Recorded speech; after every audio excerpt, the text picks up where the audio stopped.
Hey everybody, welcome back to another session of the Money Class. I'm Mike. This is the Money Class. Let's not waste time. Let's talk about money. All right.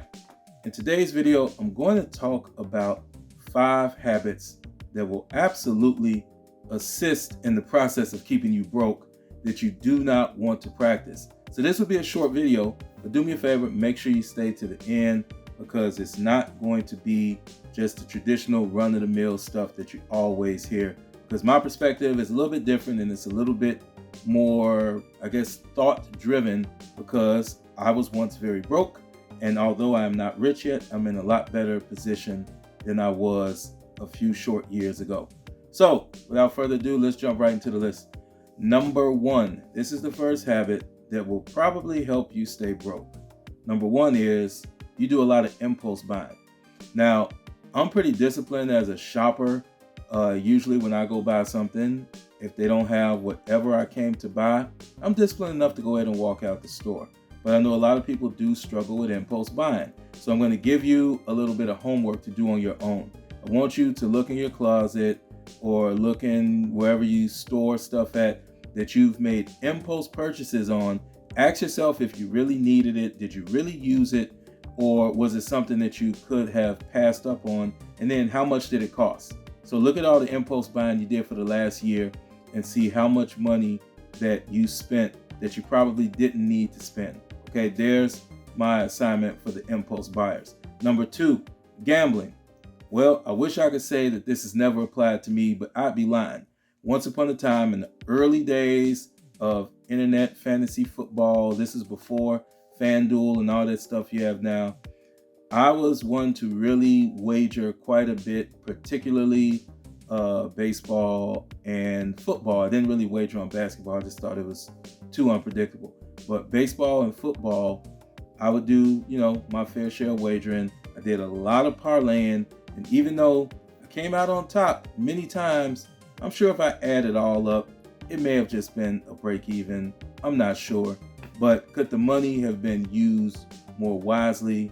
I think it could have, and I just have to be honest with myself. So number 2 is gambling. Number 3, you pay too much for everything. In other words, everything you buy when it's at its highest demand. Let's say during the peak car season. A lot of times cars go up a little bit in price right after the first of the year when many people get their tax return checks.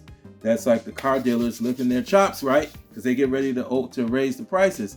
And it's probably a bad time for you to buy. That's just one example. But buying when the demand is highest and the prices are highest will help keep you broke if that is how you make all of your purchases.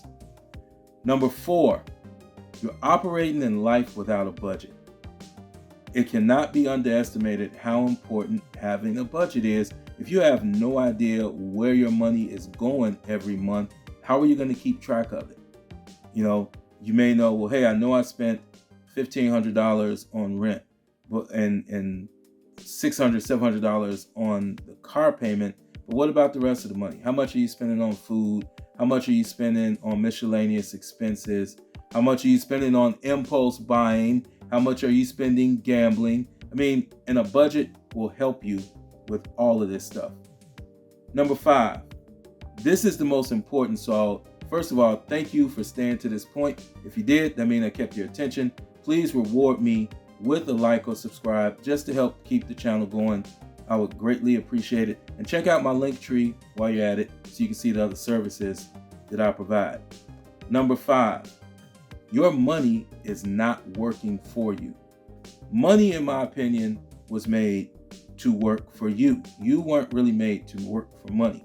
Once you start to accumulate a little money, you've got to give that money a job and put it to work for you. Now, here's a few ways that you can give your money a job. You could invest in dividend stocks. You could invest in whole life insurance. You could invest by putting your money in a high yield savings account. You could invest in real estate tax liens. Those are just a few ways that you can take the excess cash that you have and actually put it to work and getting a return on the investment for you. So number 5 to me is, I don't know if it's the most important, but it's very important to me. Your money is not working for you, and it should be working for you.